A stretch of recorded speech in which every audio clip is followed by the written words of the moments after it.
말씀 앞에 나오신 성도님들 주님의 이름으로 환영하고 축복합니다. 제가 요즘 그 수련 목회자 이제 마지막 과정 중에 이제 성경 시험 그리고 뭐 암송 또 신학 시험 논문 중에 이제 암송 시험을 이제 준비하고 있는데요. 잘 알고 있는 말씀이지만 자주 보았던 또 말씀이지만 이 말씀을 외우는 것이 또 굉장히 유익이 있는 것 같습니다. 말씀을 암송하면 기도 중에 약속의 말씀을 의지하여서 기도할 수 있고 또 위기와 고난의 순간 가운데 말씀이 기억나며 또 그 말씀으로 힘을 얻을 수 있는 것 같습니다. 특별히 이번 암송 구절 중에 예레미야 33장 3절의 말씀을 암송하는데 이 말씀이 잘 알고 있던 말씀이었지만 또 다시금 마음에 새겨지는 그런 말씀인 것 같습니다. 너는 내게 부르짖으라 내가 내게 응답하겠고 내가 알지 못하는 크고 은밀한 일을 내게 보이리라 말씀하셨는데 이 말씀이 우리 모두에게 참 힘이 되기를 소망하고 또 이 새벽에 부르짖는 자들에게 응답하시는 하나님의 말씀임을 기억하면서 부르짖어 기도하시고 주님을 만나시는 성도님들 되시기를 소망합니다. 오늘 본문은 이제 절대 사람의 방법으로는 이길 수 없을 것 같았던 그 아람이라는 나라와 또 베나닷 왕을 두 번이나 크게 격파하는 놀라운 승리를 이스라엘이 거둔 이후의 모습을 함께 보게 됩니다. 하나님께서 함께 하시는 군대는 절대 지는 법이 없는 줄 믿습니다. 그리고 하나님 앞에서 참으로 악했던 아합 왕인데 그런 악한 왕이라 할지라도 긍휼의 하나님께서 지키시고 보호하심을 우리가 함께 보았습니다. 하지만 안타깝게 아합 왕이 이 항복한 베나닷 왕을 자기 마음대로 풀어주는 모습을 우리가 어제 본문 마지막에 보았습니다. 하나님께 여쭙지도 않았고 묻지도 않았고 하나님의 뜻을 구하지도 않았고 자기 마음대로 자기 생각대로 일을 진행한 것입니다. 이는 마치 자신의 힘으로 이 전쟁을 이기는 양, 승리를 얻어낸 양 교만하게 행하는 모습이었고 베나닷 왕을 자기가 살려줄 권리가 있다라는 그런 생각을 하는 듯한 행동을 보인 것이었습니다. 그래서 오늘 본문에서 그런 교만한 아합 왕에 대한 심판을 예고하는 선지자의 비유의 말씀이 오늘 등장합니다. 오늘 이 말씀을 보면서 혹여 우리도 하나님의 뜻을 여쭙지 않고 내가 왕 되어 내가 주권 주관자 되어서 주인 되어서 살아간 모습 그런 생각이 있다면 그것들 오늘 다 내어버리고 주님만 따르기를 결단하는 성도님들 되시길 축복합니다. 나는 공로 없음을 기억하면서 주님의 명령만 끝까지 따르는 충성된 종이 되겠다는 결단을 다시 한번 올려드리기를 소망합니다. 우리 오늘 이제 처음 함께 읽었던 35절 말씀에 이제 한 선지자가 등장합니다. 그리고 그 한 선지자가 그 친구에게 이르되 너는 나를 치라 하였더니 그 사람이 치기를 싫어한다라고 그렇게 말씀하면서 우리 오늘 처음 본문이 시작되는데 여호와의 말씀을 듣고 그대로 행한 모습이 바로 이런 모습이었습니다. 선지자 중에 한 사람이 여호와의 말씀을 행하려고 하였는데 그것이 사람을 나를 치라고 하는 그런 모습인 것입니다. 근데 원어상으로 보게 되면은 선지자 훈련을 받고 있던 사람 중에 그 동일한 사람이 아니라 약간 스승격의 사람이 제자에게 나를 치라라고 하는 그런 모습과 유사한 상황이라고 합니다. 아무리 여호와의 말씀이라 할지라도 스승이나 혹은 동료, 친구인 사람을 이렇게 치라는 것, 친다는 것, 그것이 쉽지 않은 일일 것입니다. 아무 이유 없이 지금 옆 사람이 나를 쳐라라고 하는 건데 이것은 말도 안 되는 그런 사람의 생각으로는 말도 안 되는 일일 것입니다. 아무리 여호와의 말씀이라 할지라도 이유 없이 사람을 치라는 것, 그것이 이해가 되지 않습니다. 근데 하나님의 명령, 하나님의 말씀은 사람이 이해하기 힘든다 할지라도 그대로 따르기가 쉽지 않다 할지라도 일반적인 우리의 상식에서 벗어난다 할지라도 우리의 모든 인간적 이해, 판단, 생각을 뛰어넘는 그것이 하나님의 깊이와 넓이임을 기억하면서 우리 인간들은 하나님의 말씀이 납득되지 않은 순간이 있다 할지라도 우리는 그대로 하나님의 말씀이라면 따라야 할 줄 믿습니다. 정말 하나님의 말씀은 인간으로서 완벽히 납득하고 선택하여서 진행할 수 있는 그런 말씀이 아닌 것입니다. 인간의 의사나 또 내가 내 생각대로 이것을 할지 말지 선택하는 것이 하나님의 말씀이 아닌 것입니다. 그저 하나님의 말씀이라면 이해되지 않더라도 여러 환경과 여건이 어렵더라도 그저 그대로 따르고 지켜내야 하는 것이 하나님의 말씀인 줄 믿습니다. 오늘 본문의 상황을 통하여서 하나님께서 베나닷 역시 하나님의 말씀을 듣고 인간적인 감정이나 외교적인 또 정치적인 이해관계 이런 것 상관없이 주님의 뜻대로 처리해야 했음을 우리는 말씀을 통해서 보게 됩니다. 정말 우리도 인간적인 이해관계나 또 도덕적인 판단, 상식적인 생각, 합리적인 결정 이런 것들 우리가 다 할 수 있는데 그런 것보다 훨씬 더 상위의 개념에 있는 하나님의 말씀을 우리가 기억하면서 말씀 그대로 따르고 살아가는 자, 말씀 앞에 예와 아멘으로 반응하는 자 되기를 소망합니다. 그 이후 36절에는 더 엄청난 이야기가 등장하는데 이렇게 사람의 상식, 합리적인 판단대로 했던 그 사람을 치지 않은 자신의 동료, 스승격인 사람을 치지 않은 사람, 이 사람을 하나님의 말씀을 듣지 않았기 때문에 주의 사자가 당신을 죽일 것이다 라는 이런 말을 하게 되고 이 말이 그대로 행하여집니다.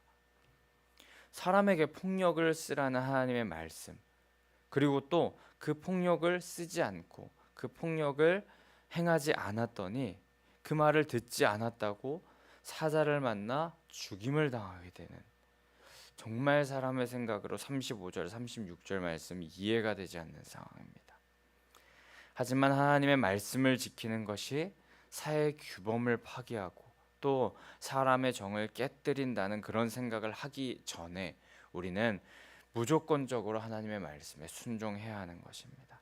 하나님의 말씀 앞에 그것은 무엇 때문에, 이거는 무슨 이유 때문에 라는 변명은 하나님의 말씀 앞에 통하지 않는 것입니다.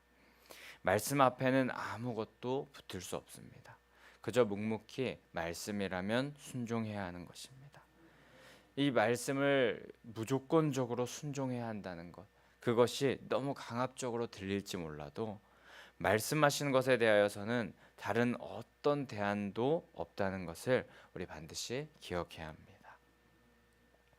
그 이후 37절 말씀에 이제 하나님의 말씀을 그대로 순종하지 않은 그 사람이 주의 사자로 말미암아 죽게 되고 다른 사람이 한 선지자와 만나게 되는데 그 사람 또한 그 사람을 만났을 때 그 사람 또한 그 선지자가 말하기를 자신을 치라라고 그렇게 말했고 그 사람은 하나님의 말씀대로 그 사람을 치게 되고 그 말씀대로 치게 했던 사람, 그 사람은 말씀에 순종했기 때문에 죽지 않습니다. 말씀대로 따르면은 살게 된다는 것입니다.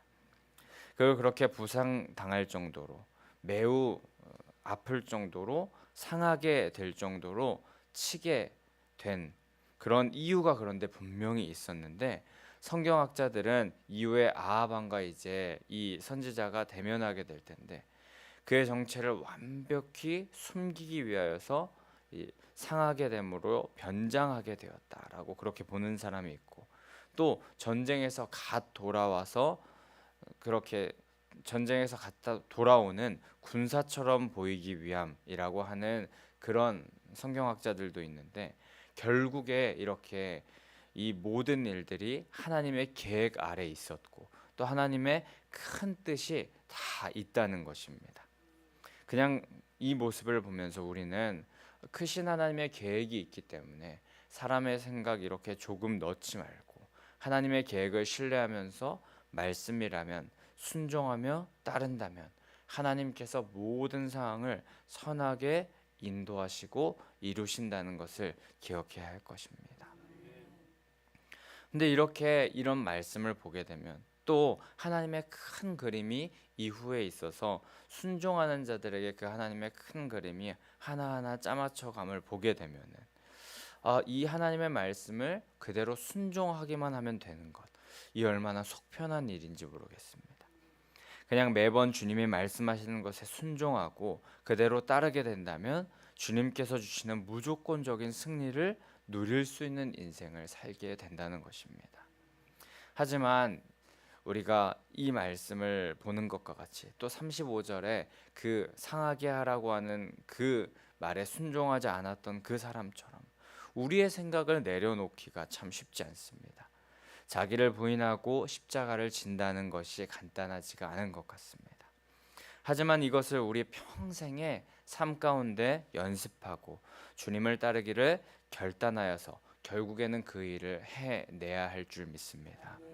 또한 우리로서는 부족하고 연약하여서 잘 안 되기 때문에 하나님께서 이미 우리의 마음, 우리의 성질을 다 아시고 성령 하나님을 보내셔서 도우시고 계심을 기억하면서 말씀 그대로 따르는 삶을 성령님과 함께 살아가는 성도님들 되시기를 축복합니다. 그렇게 이제 그 몸이 상한 상태에서 선지자는 아합 왕을 이제 만나게 됩니다. 수건으로 눈을 가리고 자신이 누구인지 드러나지 않게 그렇게 한 후에 왕께 소리질러 말하기를, 한 사람이 자신에게 어떤 사람을 데려와서 그를 지킬 것을 명령했고 만약에 그를 잃어버리면 그 대신에 생명이나 은 1달란트를 내놓아야 할 것이다 라고 그렇게 말했다고 합니다. 그러니까 자신이 어떤 사람을 지켜야 되는데 그를 잃어버리게 되면은 생명이나 큰 돈을 내야 한다는 것입니다. 근데 이 은 1달란트는 일반 노동자의 6,000일의 임금에 해당하는 그런 금액이었고 지금으로 따지면 한 8억에서 10억 정도 되는 그런 금액이라고 합니다. 일반 병사가 갚기에 굉장히 큰 액수였기 때문에 현실적으로 이 은 1달란트를 갚기는 힘들고 만약에 이 지켜야 할 사람 포로를 잃어버리게 된다면 너의 생명을 잃게 되는 거나 마찬가지다. 그것을 생명을 대가로 치러야 한다라는 것을 말하는 것이었습니다. 그리고 이것은 곧 아합 왕의 승리는 하나님께서 주신 것이지만 정치적 목적 또 자신의 생각 판단에 의지하여서 하나님의 뜻을 거스르고 베나닷 왕 아람 왕을 놓아준 사실에 대한 심판을 말씀하시는 것이었습니다. 하지만 미련하게 이 아합 왕은 이 말씀을 듣고 40절에 그 상황을 제대로 인지하지도 못하고 자기에게 하는 말인지도 모르고 그대로 그 심판을 당하여야 하리라 라고 그렇게 말합니다. 그것을 지키지 못하고 그 포로를 지키지 못하고 하나님의 말씀을 지키지 못한 그 책임을 응당 치러야 한다. 대가를 치러야 한다라는 것입니다. 이것이 공정한 것이고 마땅한 대가를 치르는 것이 당연한 것이다 라고 말했는데 그렇기 때문에 아합도 응당 대가를 치러야 했습니다. 자신이 그렇게 말함으로 인해 자기 스스로를 정죄한 것이고 또 형벌을 선고한 셈이고 하나님의 말씀이 그대로 이루어진다는 것을 자신의 입으로 보여준 셈이었습니다. 결국에 선지자가 수건을 벗게 되니 그가 누구인지 아합 왕이 알았었다고 합니다. 그리고 그 아합 왕이 알아본 그 선지자는 하나님께서 멸하기로 작정한 사람을 내 손으로 놓았은즉 내 목숨은 그의 목숨을 대신하고 내 백성은 그의 백성을 대신하리라 그렇게 말씀하시면서 증언합니다. 하나님의 말씀 앞에 인간적인 계산도 판단도 전부 다 내려놓아야 했던 것입니다. 그리고 그렇게 하지 않은 결과는 잠깐 세상적으로 눈에 보이는 이득을 얻을 수 있을 것만 같아 보았지만 그로 인하여서 아합은 생명이라는 대가를 치르게 될 것입니다. 약 3년 후에 베나닷과 길랏 라못 전투에서 영토를 회복하기 위해서 전쟁을 벌이는 그런 모습을 보이게 되는데 이후에 그 아합은 그 전쟁에서 패하여서 죽게 될 것입니다. 하나님의 말씀이 그대로 성취될 것이고 또 말씀을 업신여긴 자의 최후는 죽음과 멸망이라는 것을 우리가 이후 말씀을 통해 보게 될 것입니다. 이 말씀을 보면서 모든 순간 하나님의 뜻을 잘 따라야겠지만 특히 우리가 기억하길 원하는 것, 어렵고 힘든 때에 말씀을 따르는 게 그리 어렵지는 않은 것 같습니다. 아합처럼 방법이 그것밖에 없을 때, 하나님밖에 붙잡을 데가 없을 때, 어려운 시기에 하나님께 한번 기도하는 것, 그것은 지푸라기라도 잡는 심정으로 하나님의 말씀을 붙잡는 그런 길이기 때문입니다. 하지만 제가 이번 이 말씀을 묵상하면서 진짜 신앙의 실력은 잘 될 때, 일이 잘 풀릴 때, 평안할 때, 좋을 때, 그때 말씀을 순종하는 것이 더 어려운 것 같습니다. 사실 어려운 때나 좋을 때나 두 상황 다 그 신앙을 지키기 힘들긴 하겠지만 우리 앞에 여러 유혹이 다가올 때, 또 태평성대하고 소유가 풍부하고 넉넉할 때, 그때 세상적으로 유혹이 많이 올 때, 그때 오히려 하나님의 말씀을 의지하고 지키는 것이 어려운 것 같습니다. 그리고 그때 좋을 때, 내 안에 세상적으로 풍부할 때, 충만할 때, 내가 다 할 수 있을 것 같을 때, 그때 내 힘 내려놓고 하나님을 의지하고 하나님을 따르는 것, 그것이 진짜 신앙의 실력이 아닌가 생각이 됩니다. 아합 왕도 이제 전쟁에 이기고 나서 그때 베나닷 왕을 하나님의 말씀대로 행하는 것, 하나님의 말씀대로 처리하는 것, 그것이 정말 이제 전쟁을 이기고 나서 그 사람을 자기 마음대로 할 수 있을 것 같으니까 풀어주었던 모습, 그런 것을 보면서 우리도 좋을 때, 풍부할 때, 넉넉할 때 하나님의 말씀을 따르는 것, 그것이 진짜 신앙의 실력인 줄 믿습니다. 언제 어디서나, 특히 아무 일도 없을 때, 인생에 평안함이 있는 것 같을 때, 평범한 삶을 살아가는 것 같을 때, 말씀대로 순종함으로 말미암아 엄중한 심판의 자리를 피하시는 성도님들 되시길 축복합니다. 우리가 잘 되어도 하나님 때문에 잘 된 것입니다. 우리에게 좋은 일이 많다면 하나님께서 축복하여 주셨기 때문입니다. 다 하나님의 은혜임을 기억하면서 은혜를 잊지 않는 자, 은혜를 되갚는 하나님의 백성들 되시기를 소망합니다. 이런 상황에는 이런 방법, 또 저런 상황에는 저런 방법을 쓰는 것이 지혜롭다고 생각될 수 있는, 인간적인 판단으로는 그렇게 생각될 수 있지만, 그것이 사람의 눈으로 볼 때 너무 지당하다고 생각될 수 있지만 그곳에 생명이 없을 수 있습니다. 오직 생명은 지식이나 판단, 인간적인 생각, 상식, 돈과 명예, 안정적인 삶에 있는 것이 아니라 오직 하나님의 말씀을 지키고 순종함의 입음을 기억하면서 마지막 때에 하나님의 생명의 심판의 자리에 서시는 성도님들 되시길 축복합니다. 허나 말씀드렸듯이 그런 어렵거나 또 평안한 상황 가운데서 언제 어디서나 주님의 뜻, 말씀을 선택한다는 것이 쉽지는 않습니다. 하지만 내 자아가 주인된 마음, 또 자아가 강한 마음, 그런 것 때문에 우리가 주님의 뜻을 선택하는 것이 쉽지 않지만, 그렇기 때문에 매일매일 사도 바울 말했던 것처럼 날마다 죽노라 하는 심정으로 나를 죽이고 자기 십자가를 지고 주님만 따르기를 결단하고 기도하시는 성도님들 되시기를 축복합니다. 그렇게 따르기를 소원하는 자를 하나님께서는 외면치 않으시고 성령 하나님을 보내주셔서 우리를 도와주실 줄 믿습니다.